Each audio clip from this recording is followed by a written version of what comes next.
Papuri sa Diyos sa kaitaasan.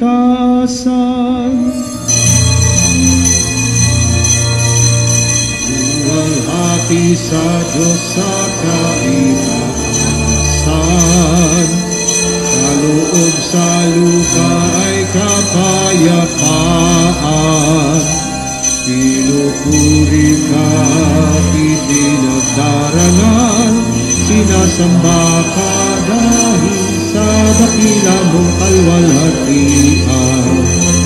Panginoon ang Diyos, Hari ng langit, Amang makapangyarihan. Panginoong Jesucristo, bugtong na anak ng Diyos, Kordero ng Ama, ikaw na nag-aalis ng mga kasalanan ng sanlibutan. Tanggapin mo ang aming kahilingan, ikaw na naluluklok sa kanan ng Ama. Awa ka sa amin, ang banal Panginoong Jesucristo, kasama ng Espiritu, hati ng Ama. Amen, amen, amen, amen.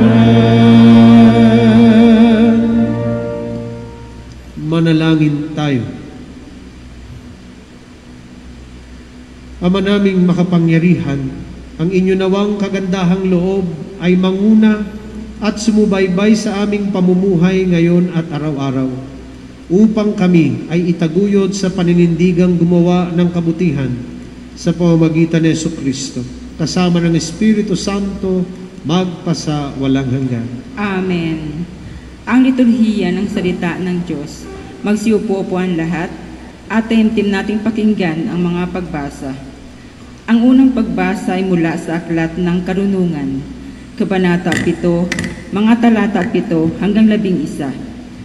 Ipinakikita ng karunungan sa tao kung ano ang tunay na mahalaga para sa Diyos. Hinihimok tayong piliin ang karunungan sa halip na ginto o pilak, kalusugan o kagandahan. Pagbasa mula sa Aklat ng Karunungan. Sapagkat napag-unawa kong ako'y tao lamang, ako'y nananalangin at binigyan naman ako ng kaalaman. Tumawag ako sa Diyos at binigyan ako ng karunungan. Higit na mahalaga sa akin ang karunungan kaysa trono at setro, at mas matimbang kaysa alinmang kayamanan. Hindi ko may pagpapalit maging sa pinakamahal na alahas. Ang ginto ay tulad lamang sa buhangin kung ihahambing sa karunungan. Ang pilak na may nagmimistulang putik kapag inihambing sa kanya. Para sa akin, siya ay higit pa sa kalusugan o kagandahan. Mas gusto ko siya kaysa alinmang ilaw, sapagkat ang lulingning niya'y walang pagkupas. Nang kamtan ko ang karunungan, dumating sa akin ang lahat ng pagpapala. Siya ang nagkaloob sa akin ng kayamanang walang kapantay. Ang salita ng Diyos. Salamat sa Diyos. Pag-ibig mo ay ipadama, aawit kaming masaya. Pag-ibig mo ay ipadama, aawit kaming masaya. Yamang itong buhay namin maikli lang na panahon, itanim sa isip namin upang kami ay dumunong. Hanggang kailan pa ba, poon titiisin niya ring lagay nitong iyong mga lingkod sa gitna ng kahirapan. Pag-ibig mo ipadama, aawit kaming masaya. Kung umagay ipadama, yaong wagas mong pag-ibig, at sa buong buhay nami may galak ang aming awit. Yaong naging hirap nami, tumbasan mo ng ginhawa, singhaba rin ng panahon ang ipalit na ligaya. Pag-ibig mo ipadama, aawit kaming masaya. Ipakita sa lingkod mo ang dakila mong gawain, sa kasunod naming lahi, gayon mo rin ituring. Panginoon naming Diyos, kami sana'y pagpalain, magtagumpay sana kami sa anumang aming gawin. Pag-ibig mo ipadama, aawit kaming masaya. Ang ikalawang pagbasa ay mula sa sulat ng mga Hebreo, Kabanata 4, mga talata 12 hanggang 13. Tunay na makapangyarihan ng salita ng Diyos at nababatid niya ang laman ng ating mga puso at isipan. Wala tayong maitatago sa Diyos. Pagbasa mula sa sulat ng mga Hebreo. Ang salita ng Diyos ay buhay at mabisa, higit na matalas kaysa alinmang tabak na magkabilay talim. Ito'y tumatagos maging sa pinaghihiwalayan ng kaluluwa at espiritu, ng mga kasukasuan at ng utak sa buto, at nakatataho ng mga iniisip at binabalak ng tao. Walang makapagtatago sa Diyos. Ang lahat ay hayag at lantad sa kanyang paningin, at sa kanya tayong magsusulit. Ang salita ng Diyos. Salamat sa Diyos. Ang mabuting balita ng Panginoon ay ayon kay San Marcos, Kabanata 10, mga talata 17 hanggang 27. Magsitayo po ang lahat bilang pagbibigay galang sa mabuting balita.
Sumainyo ang Panginoon.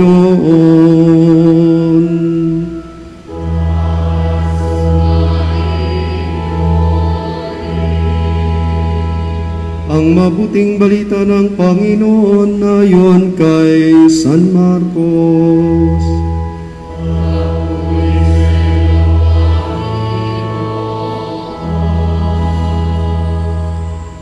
Noong panahong iyon, habang paalis na si Jesus, ay may isang lalaking patakbong lumapit.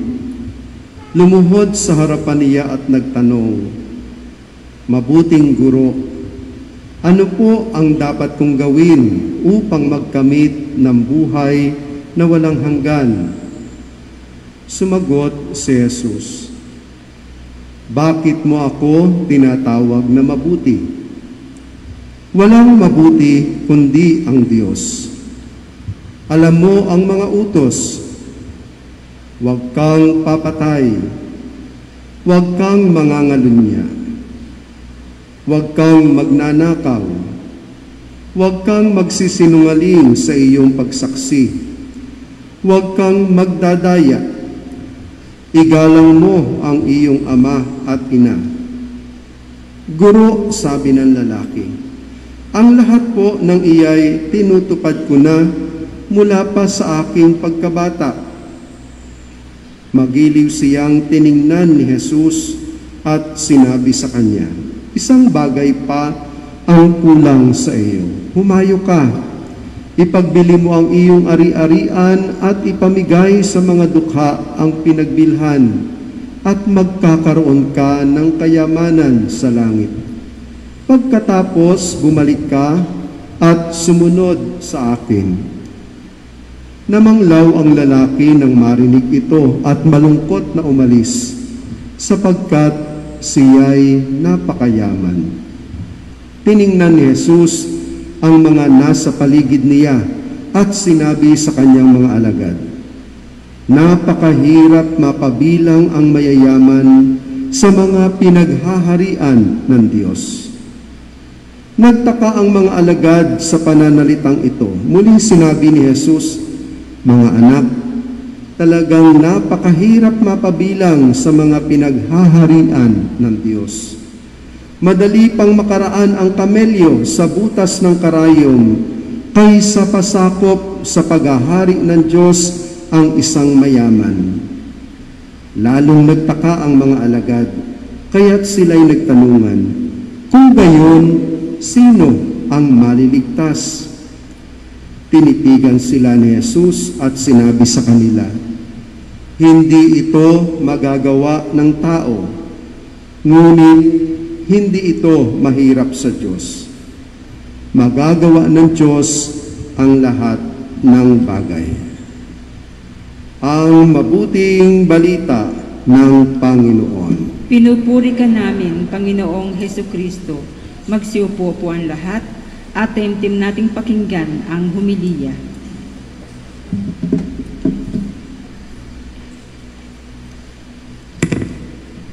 Sa ating pong mga kapatid na pari na kaisa natin sa pagdiriwang ng banal na misa sa pangunguna po ni Father Joji, ang ating kura paroko, kasama po si Father Gani at Father Alex, sa ating mga lingkod sa dambana ng Panginoon, sa ating pong mga hermano at hermana natin sa nakalipas na taon, si Ginang Maribik Lota de la Cruz, at sa ating magiging hermana sa darating na taong ito, kay Dr. Nori Solomon. Sa inyo pong lahat na mahal ng ating Panginoong Diyos, isa pong mapagpala at magandang umaga sa inyong lahat. Isang mapagpala at magandang umaga po, Bishop. Tanong, gusto nyo bang sumaya? Humiti na agad nakangiti na. Pero hindi lang saya. Ang tanong, gusto nyo bang maging tunay na masaya? Hindi pa tapos. Hindi lamang ang tanong ay kung gusto nyo lamang maging tunay na masaya, kundi gusto nyo bang maging tunay na masaya panghabang buhay hanggang sa buhay na walang hanggan? Yan ang tanong. At sana, sagot ninyo, opo naman. Gusto ko maging masaya. Gusto ko pong maging tunay na masaya. At gusto ko pong maging tunay na masaya panghabang buhay hanggang sa huling, hanggang sa dulo, hanggang sa buhay na walang hanggan. Kung yan ang sagot nyo, nasa Ebanghelyo ang pamamaraan. Attachment, detachment. Ang kasayahang tunay hanggang sa buhay na walang hanggan na ating lahat ay nakasalalay sa kung saan tayo kakapit at kung saan tayo bibitaw. Attachments and detachments. Dalawa ang malinaw. Ang magbibigay garantiya ng tunay na saya is if we are able and if we are willing to attach ourselves to God. Ang unang dahilan at siyang pangunahing dahilan para maging masaya ng tunay ay kung tayo'y handang kumapit sa Diyos. Yun ang sabi, tinanong, nung binata kay Jesus, ano ho? At kung napakinggan nyo ng mabuti, ang unang pagbasa mula sa aklat ng karunungan, yun din. Higit sa ginto, karunungan. Dito naman sabi ni Lord, sundin mo mga utos. Yung binata, sabi niya, ginagawa ko na po yan. Sa Diyos ako kumakapit, pero hindi pa ho kumpleto. The first recipe to true happiness is to hold on, kumapit sa Diyos. Pero hindi pa tapos. Bakit? May pangalawa. Ano sabi ni Lord? Bitawan mo, ibenta mo kung anong meron ka, ibigay mo sa mahihirap, sumunod ka sa akin. So ang una, attach kay Lord. Yung pangalawa na recipe, detach from this world. Bumitaw sa mga bagay sa mundong ito. Hindi sinasabi ni Lord na walang halaga ito. Ang sinasabi lang ng Panginoon, hindi maaaring diyan tayo kakapit para sa kasiyahan. At yan, ang sabi dito, umalis ng malungkot ang binata sapagkat siya'y napakayaman. Tuloy, binigyan ni Lord ng paliwanag. Tunay na mahirap, napakahirap, hindi lang pala mahirap, napakahirap sa mayaman ang makapasok sa kaharian ng langit. Yan na. Bakit? Because one has to learn how to detach. Kaya lamang, ito naman, mayroong kaunting laruyang dalong yan eh. Attached to God, detached from this world. Pero alam niyo mga kapatid, the ability, ang kakayanan nating bumitaw sa mundong ito, sa totoo lang, nakasalalay sa ability nating kumapit sa Diyos. Kaya ibig sabihin, hindi pa rin imposible sa mayaman. Kaya sinabi ni Lord, walang imposible sa Diyos. Ibig sabihin, sa mayaman, mahirap, napakahirap makapasok sa langit kung hindi ka handang kumapit sa Diyos para matutunan mong bumitaw sa mundong ito. Kaya nga mga kapatid, ito ang tanong. Balik ulit ako ito sa simula. Gusto niyo ba maging masaya? Gusto niyo maging matunay na masaya?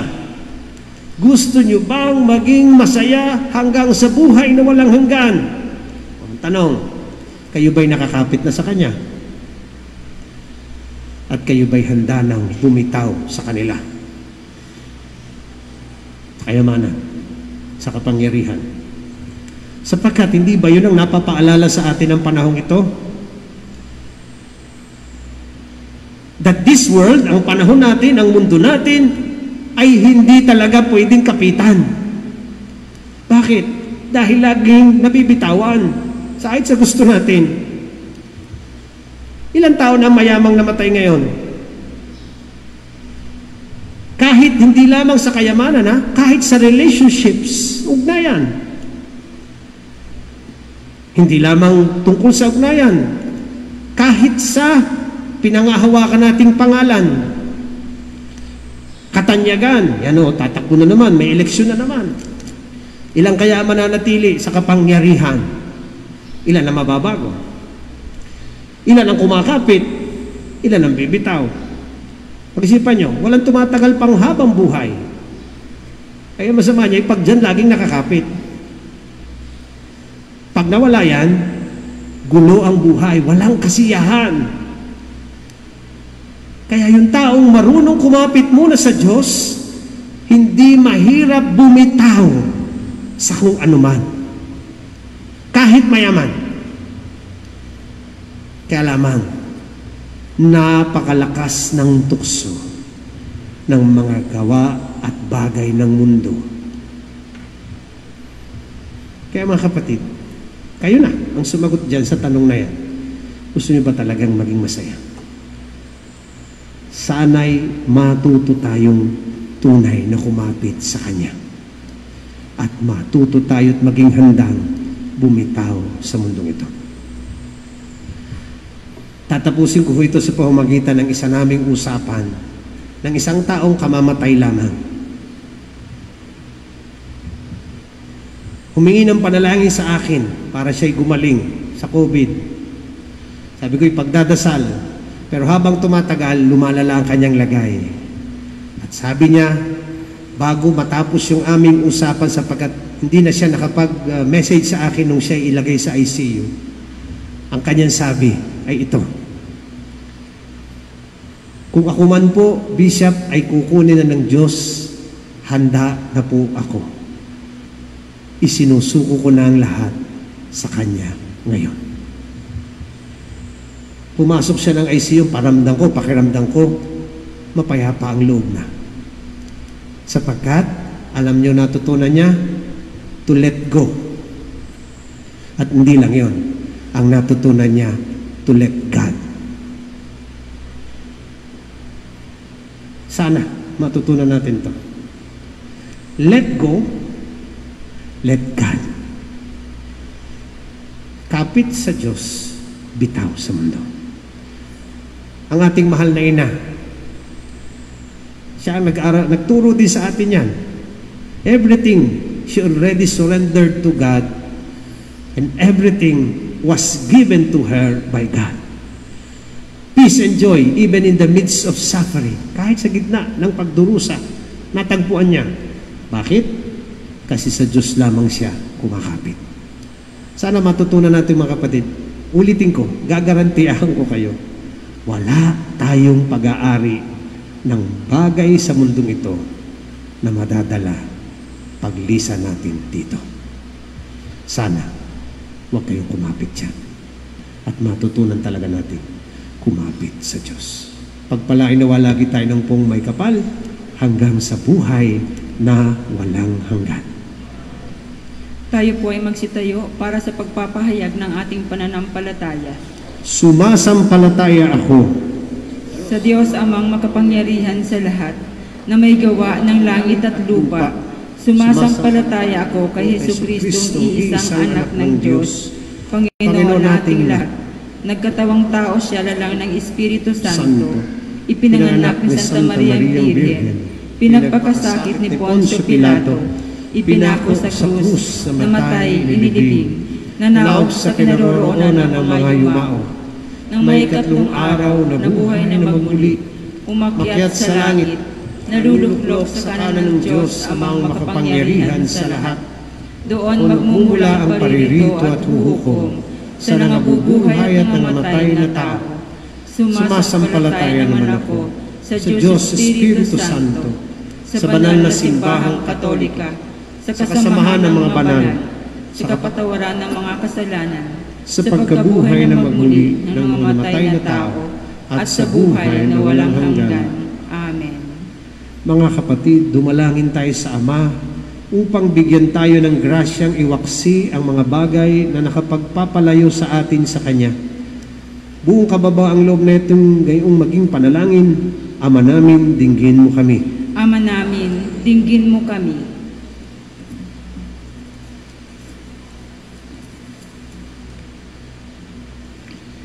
Kahalagawa ng simbahan, ang bawat mananampalataya tungo kay Jesus, ang salita ng Diyos na siyang tunay na yaman ng bawat tao.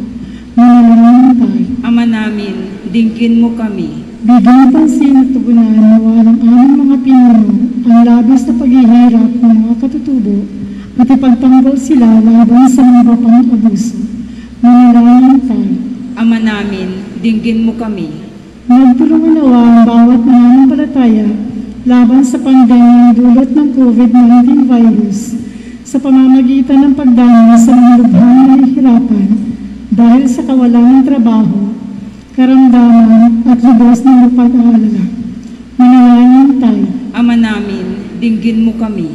Igalang nawa ng lahat ang kultura ng mga katutubo at iwasan ang mga nakatipinsala o humahanap sa kanilang mayamang kultura. Manalangin tayo. Ama namin, dinggin mo kami. Para sa ikakasulang ng hangarin natin may sa batas na may deklara ang buong Marinduque bilang lalawigang mahigpit na tumututol at nagbabawal sa anumang uri ng pagninili. Manalangin tayo. Ama namin, dinggin mo kami. Para sa pagkakamit ng hustisyang pangkaligtasan at panglipunan, nawa ang mga pinuno ng pamahalaan panlalawigan ng Marinduque ay magkaroon ng sapat na lakas at inspirasyon na maging determinadong ipagpatuloy na isulong ang kaso laban sa Marcapo, Laserdon, Baricco. Manalangin tayo. Ama namin, dinggin mo kami. Para sa kapayapaan ng buong daigdig, upang ang mga pinuno ng mga bansa at mga relihiyon ay maging bukas sa pakikipagdialogo para sa paghahanap ng solusyon sa mga suliranin ng mundo. Manalangin tayo. Ama namin, dinggin mo kami. Para sa kaligtasan ng daigdig laban sa mga lumalaganap na nakahahawang sakit tulad ng coronavirus disease at HIV/AIDS, manalangin tayo. Ama namin, dinggin mo kami. Para sa mga biktima ng iba't ibang uri ng kalamidad, upang sila'y makabangon at magiging lakas sa pamamagitan ng diwang pagdadamayan at pagtutulungan. Manalangin tayo. Ama namin, dinggin mo kami. Para sa lahat ng pamilya, gawin nila ang kanilang tahanan ay sentro ng habag at awa ng Diyos. Mag-aral, magnilay at magbahagi ng salita ng Diyos. Irinadalangin po namin kami ay iyong pagkalooban ng mga biyayang aming kinakailangan sa araw-araw. Manalangin tayo. Ama namin, dinggin mo kami. Makapiling nawa ng mga kapatid naming pumanaw ang tunay na kayamanan na inaasam ng bawat Kristiyano. Si Jesus na Panginoon namin at Diyos, manalangin tayo. Ama namin, dinggin mo kami. Sa ilang sandali ng katahimikan, itaas natin sa Diyos ang ating personal na kahilingan, gayon din ang mga taong labis na nangangailangan ng ating panalangin.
Magsitayo po ang lahat para sa panalangin pagkapakinabang.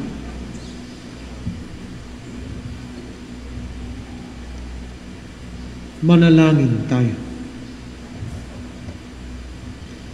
Ama naming mapagmahal, ngayong kami inyong pinapakinabang sa katawan at dugong banal, iniluluhog namin sa dakila niyo pong kabutihan sa tanan na kami gawin niyo pong kasalo sa inyo pong buhay. Sa pamamagitan ni Jesucristo, kasama ng Espiritu Santo, magpasa walang hanggan. Amen.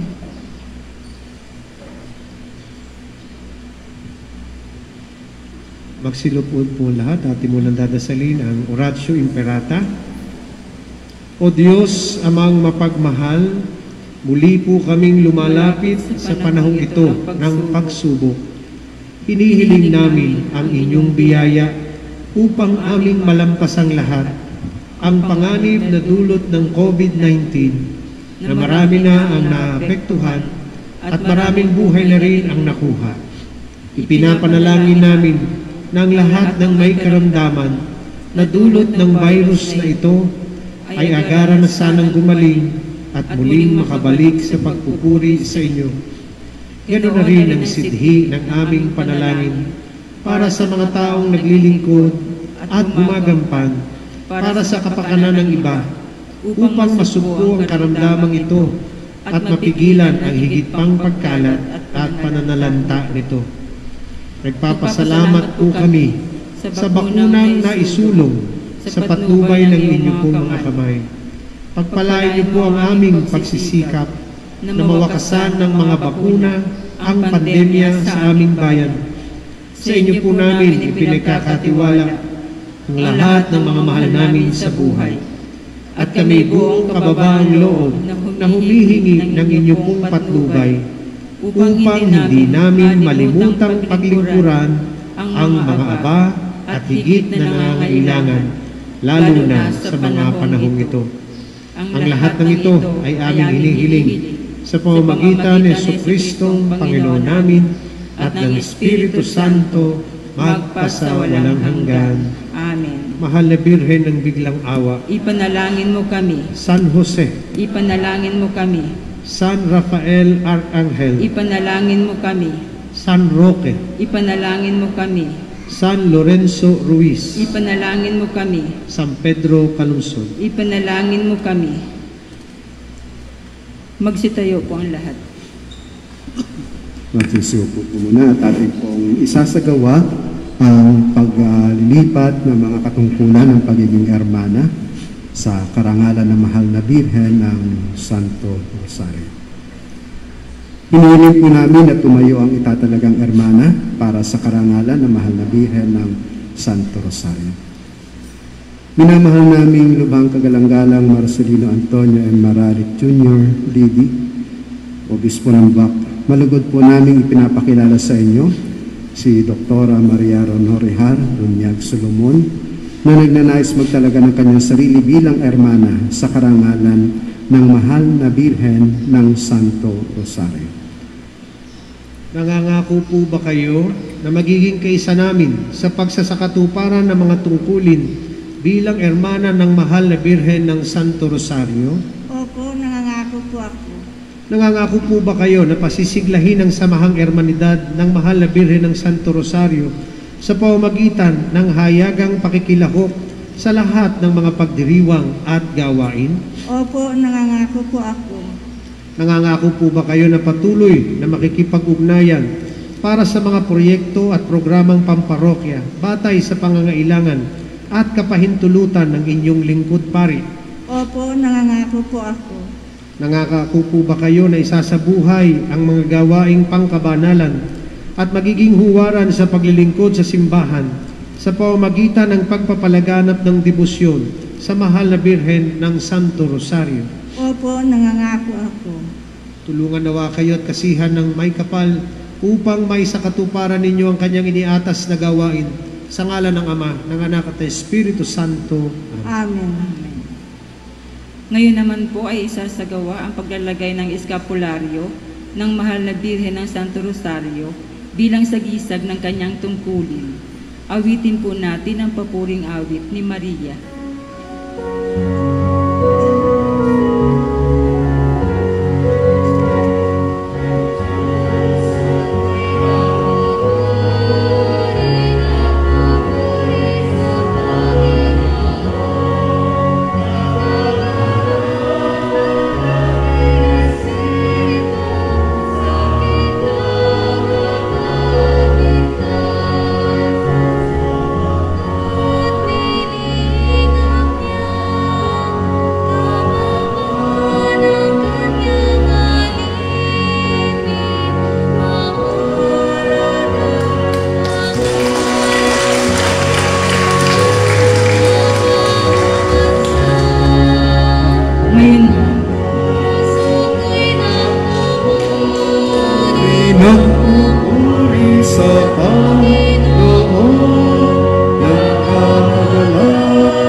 Pakinggan natin ang pananalita ng ating lingkod pari.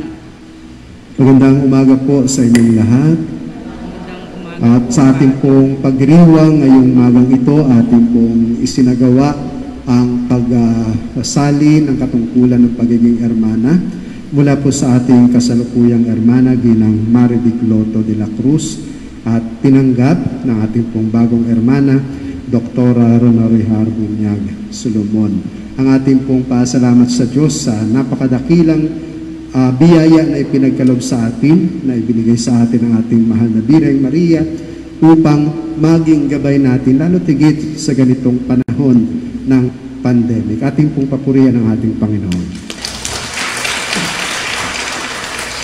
Gayun din po ang ating pasalamat sa ating pong butihing obispo, Bishop Juni, sa pangunguna sa ating pagdiriwang ngayong umagang ito. Salamat po, Bishop.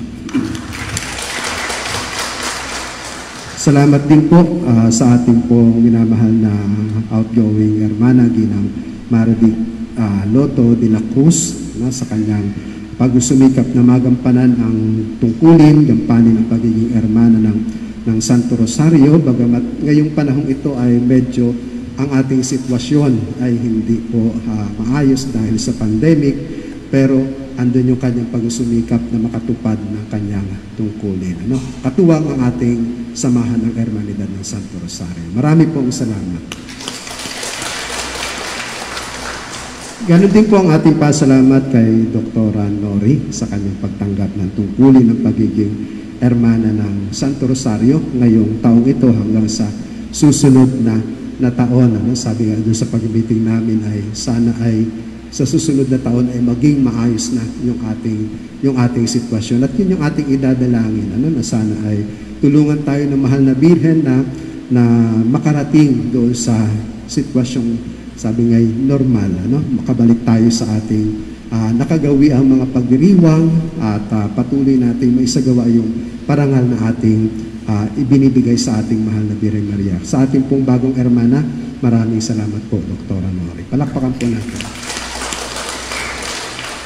Salamat din po sa ating pong mga kapatid na pari na kasama po natin sa ating pagdiriwang ngayon kay Father Alex at Father Gani. Salamat po.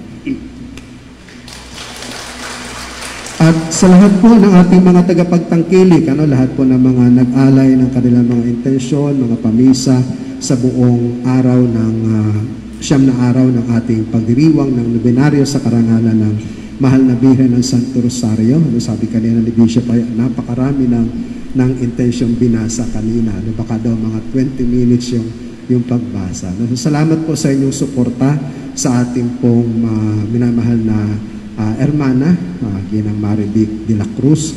At yun naman talaga yung kailangan natin, na tayo sama-samang manalangin, sama-samang dumulog sa ating mahal na Birheng Maria, sapagkat siya yung ating maaaring lapitan, hinga ng tulong sa ganitong panahon ng pandemic. Sabi nga ni Pope Francis ay lumapit tayo sa ating mahal na ina upang idalangin lalo higit ang mga may karamdaman. Sa lahat po ng mga nag-alay ng mga pamisa, maraming pong salamat sa inyong lahat.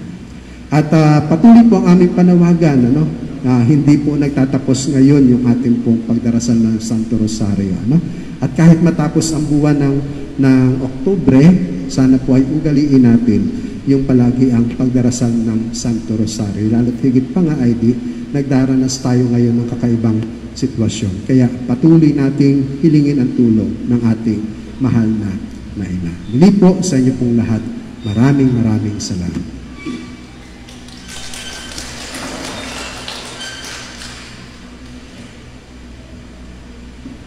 Relax lang po kayo. May dalawang bagay lamang po bago ko ibigay ni Bishop ang huling pagpapala. Ang una po, ngayon po sa Roma ay sinisimulan ang launch ng pre-synodal or ang panawagan ng Santo Papa sa isang sinodo na isasagawa sa 2023. Ang ibig sabihin po ng sinodo ay ang pakikipamayan uli o panayam, pamumuhay ng sambayanan ng simbahan. At medyo binago na Santo Papa ang estilo, hindi lamang ang mga obispo na ang pakikinggan, kundi magsisimula naman tayo next week, may launch po sa buong diocese ng pre-synodal preparation para makatulong tayo sa gagawing synod sa 2023. Ano po ito? Simple lang po. Sa panahong ito hanggang sa panahon ng mga Pebrero, Enero, yan, ay bubukas po ng simbahan ang kanyang tenga sa inyong lahat. Lahat. Walang pinipili po. Kahit po kayo ay may natapos o wala, bata o matanda, pare-pareho po tayo na na magkakaroon tayo ngayon ng pagkakataong maglabas ng ating saloobin tungkol sa simbahan. No? Yung nakikita nyong magaganda at mabuti, nakikita nyong mali at masama. Bubuksan po natin ang tenga ng simbahan para mapakinggan. At lahat yan po, sa buong ilang buwan na natitira ay pag-iipunin. Dadalhin namin sa national para madala sa Santo Papa. Ano po, gusto ng Santo Papang ang lahat ay makapagsalita. Sa abot na makakaya ng simbahan, hindi naman tayo pwedeng lahat pumunta sa Roma. Pero sa level nating ito, ay maparating ninyo ang nais ninyo. Kung halimbawa lang naman po ito, kung sabihin ninyo, bakit po ang aming obispo ay maliit na tao? Itanong ninyo, wala akong problema. Kahit ano yan. At ito po iulitin ko, kahit sino, may karapatan. Pag-uusapan namin kung anong mga pamamaraan ang gagawin sa pagsimba ninyo, baka maibigay sa inyong form na pag-uwi ninyo, pwede ninyong sagutan at pagbalik ninyo, inyong isubmit. Yung iba, yung kabataan, baka gusto nyong gumawa ng awitin, hindi ko alam, na naglalabas ng saloobin ninyo. O isang drawing, nasa inyo po, basta't maparating ninyo ang saloobin ninyo, karanasan ninyo, at katotohanan para sa inyo ng simbahan. At pagsusumikapan po nating lahat na marating ang iba, kahit yung hindi nagsisimba, pero sila'y mga Katoliko din. Sapagkat gusto ng Santo Papa, lumabas ang tinig ng lahat para anumang maging desisyon sana na simbahan ay isinasa isip ang lahat ng ito.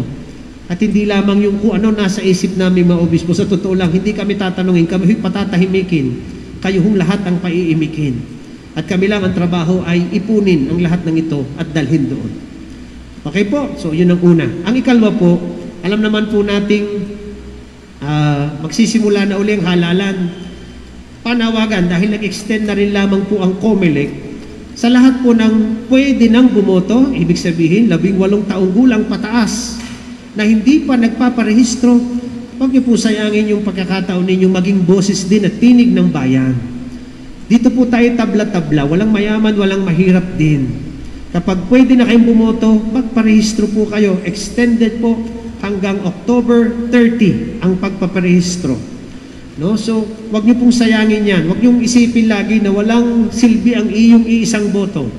Ang isang boto ay kasing halaga ng bawat boto. Kaya nga po, wag niyong sayangin po. Ako po ay bilang obispo ay nanghihikayat po sa inyo na ito'y responsibilidad natin bilang mamamayan at ito ay responsibilidad natin sa ating bayan.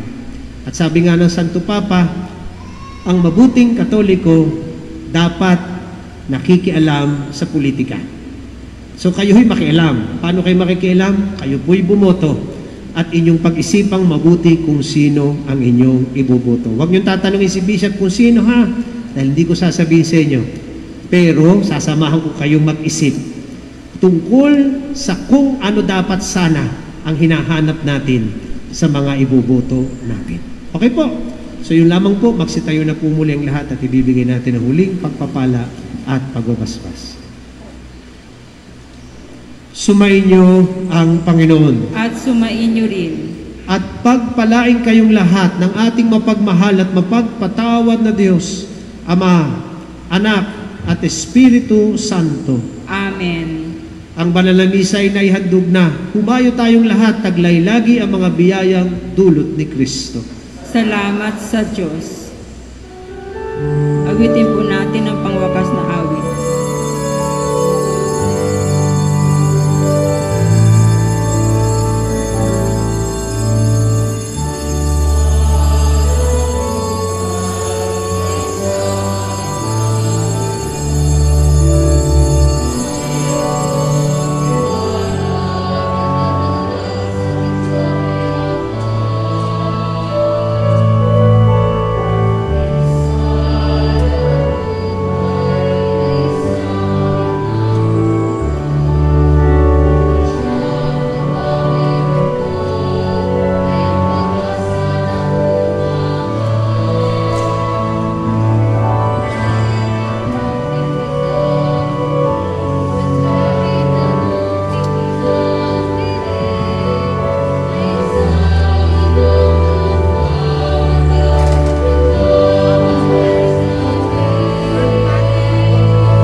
Akhimi.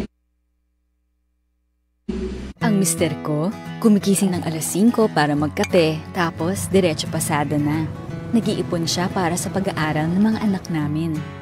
Ramdam na ramdam ko ang alaga at pagmamahal niya. Pero hindi siya dating ganito. Gumagamit siya noon ng bawal na gamot para daw sumipag sa trabaho. Mabuti na lang merong programa sa aming komunidad para sa kanya. Malaki ang naitulong ng programang ito sa kanya at sa aming pagsasama. Ang Community-Based Drug Rehabilitation Program ay mahalagang hakbang patungo sa pagbangon. Pumunta sa inyong Barangay Health Center o sa Anti-Drug Abuse Council Office sa inyong munisipyo para ma-screen ng Barangay Health Worker, DOH Accredited Physician o iba pang certified screener. Maaari kang tumawag sa DOH Substance Abuse Helpline na 1550. Simulan mo ng tahakin ang daan tungo sa isang mas healthy, happy at productive na buhay. Ang mensaheng ito ay hatid sa inyo ng DOH at USAID.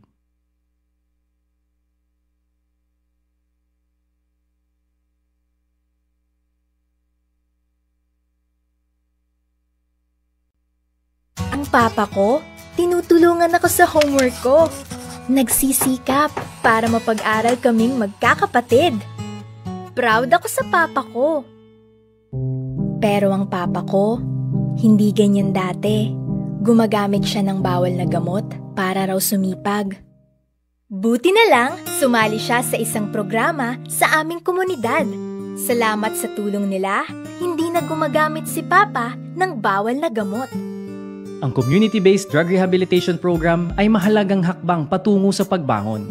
Pumunta sa inyong Barangay Health Center o sa Anti-Drug Abuse Council Office sa inyong munisipyo para ma-screen ng Barangay Health Worker, DOH Accredited Physician o iba pang certified screener. Maaari kang tumawag sa DOH Substance Abuse Helpline na 1550. Simulan mo ng tahakin ang daan tungo sa isang mas healthy, happy at productive na buhay. Ang mensaheng ito ay hatid sa inyo ng DOH at USAID. Lahat ba ng brand ng bakuna ay ligtas gamitin? Lahat ng bibilhing bakuna ng gobyerno ay dumaan sa masusing regulatory process. Lahat ng bakunang aprobado ng Philippine FDA ay ligtas at epektibo, anumang brand ito. Pwede bang magbago ng brand per dose ng vaccine? Sa ngayon, sa iisang brand ng bakuna manggagaling ang bawat dose na ibibigay sa iyo dahil sa magkakaiba ang efficacy at immunogenicity ng bawat brand ng bakuna. Ano ang immunogenicity? Ang immunogenicity ay tumutukoy sa kakayahan ng anumang uri ng antigen o bakuna na magbunsod ng immune response ng katawan. Kaugnay nito ang natural na biological na mekanismo ng ating katawan laban sa mga impeksyon. Paano pinipili ang mga lokal na pamahalaan na unang makakasali sa vaccine deployment program ng pamahalaan? Ang pagpili ng mga uunahing lugar ay nakabase sa burden of disease, kung saan sinusukat kung ilan ang kasalukuyang aktibong kaso at kung ilan ang porsyento ng populasyon ang may naturang sakit o ang attack rate. Ang bilang ng aktibong kaso ay natutukoy sa pagbawas ng mga gumaling at namatay sa kabuuang bilang na nagkasakit. Samantalang nagko-compute ang attack rate sa pamamagitan ng pagkuha ng porsyento ng kabuuang bilang ng populasyon na nagkasakit sa loob ng nakalipas na 4 linggo gamit ang multiplier ng 100,000 populasyon. Together, we can beat COVID-19. Together, kaya natin to be the solusyon sa COVID-19. Dahil bakunado ka, aba panalo yan! Sali na sa Bakunado Panalo Raffle. 3 million worth of cash prizes ang ipamimigay. Basta't bakunado ng COVID-19 vaccine, may chance kang manalo ng 1 million pesos sa grand draw at isa sa 100 winners sa monthly draw. How to join Bakunado Panalo? Step 1. Register for free. Text ResBacunaReg, space name, /age, /address at isend sa 8933. Step 2. I-text ang vaccine details. Text ResBacuna, space, first letter ng vaccine brand, /pangilang dose, /LGU, /petsa ng bakuna, at isend sa 8933. Piso lang kada send. Kung partially vaccinated ka o nakatanggap ka ng unang dose, meron ka ng 1 raffle entry. Kung fully vaccinated o nakatanggap ka na ng 2 dose, additional 2 raffle entries for a total of 3 raffle entries na agad para sa'yo. Para sa bakuna na isang dose lang gaya ng Johnson & Johnson's Janssen, don't worry, 3 raffle entries agad ang makukuha. Para naman sa ating mga senior citizen, double the number of entries ang makukuha nyo. Kung partially vaccinated, may 2 raffle entries ka. Kung fully vaccinated naman, makakakuha ka ng 6 na raffle entries. 3 monthly draws at isang grand draw worth 1 million pesos ang naghihintay sa December 2021. Ano pang hinihintay mo? Sali na! Sa Res Bakuna, protektado ka na, panalo pa! Bakunado Panalo Raffle. Para sa'yo ito. Para sa karagdagang impormasyon, pumunta sa aming website.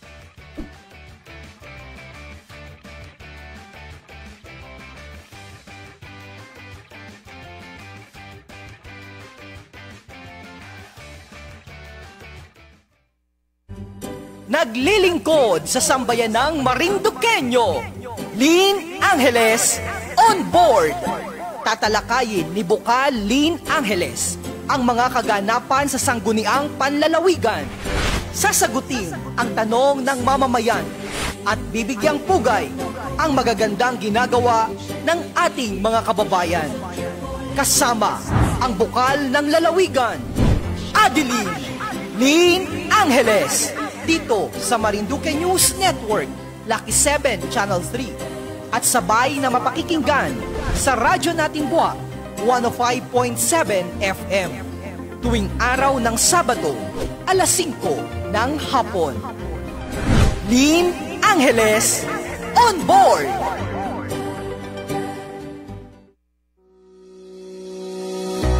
Tinatawagan ang lahat ng mga mamimili at negosyante. Narito na ang programang tatalakay sa inyong mga karapatan. Magtatampok ng mga serbisyo at produktong lokal. Dahil winner ka, negosyo at consumer. Tuwing Webes, 1:00 ng hapon sa Marinduque News, Lucky 7 Channel 3. Winner ka, negosyo at consumer.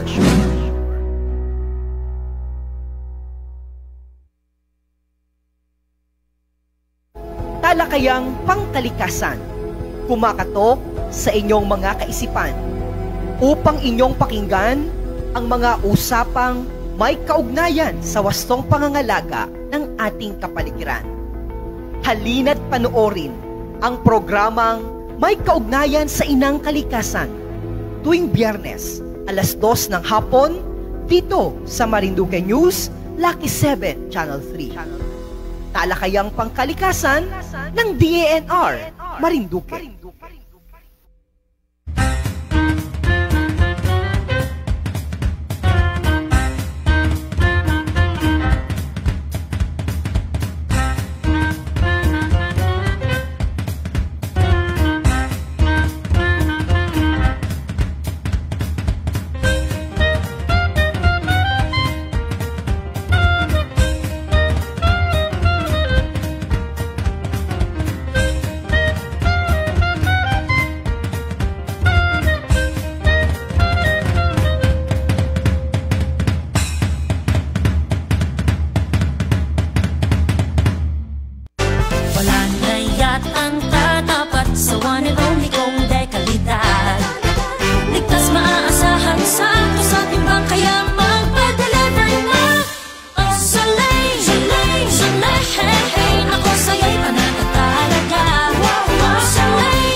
na sa 332-1624 o mag-text sa 0938-418-2604 at 0935-317-1797.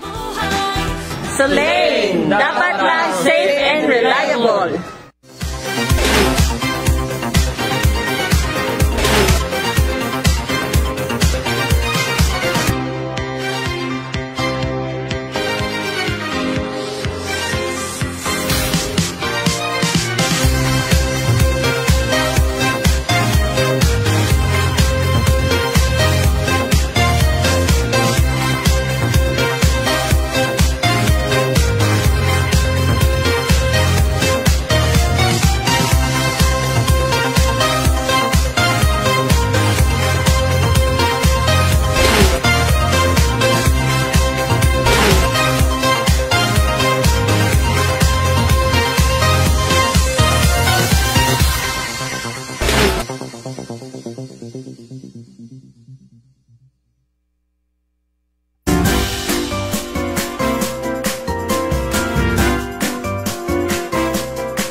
nasa puso, nakaukit, kailan may hindi mawawala. Dahil puso ang nagsimula, ang hangaring maibangon, bansay maiahon, ang siyang nananaig ngayon. Saganang buhay ang naging tugon.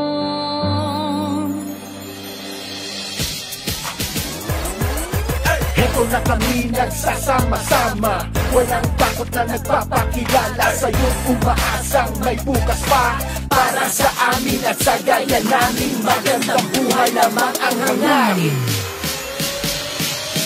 Kung pagpapatuloy ang pagbabago, itataguyod ang bawat Pilipino. Sa kanyang talino, aahon tayo. Lilipad na ang agila.